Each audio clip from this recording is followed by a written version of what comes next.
কেউ যেন আমার পা দুটো জোরে চেপে ধরেছে। পায়ে বরফের থেকেও 10 গুণ বেশি ঠান্ডা অনুভব করছি। পারছি না ছাড়াতে।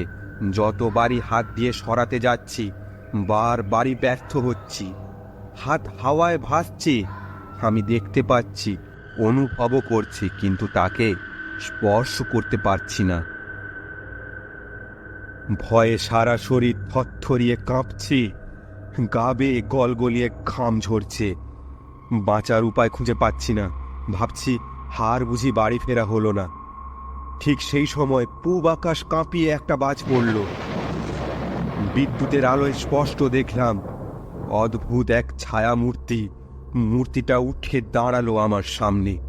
সেই ভয়ঙ্কর মুখের দিকে তাকিয়ে থাকা যায় না। আমার জ্ঞান হারানোর জো।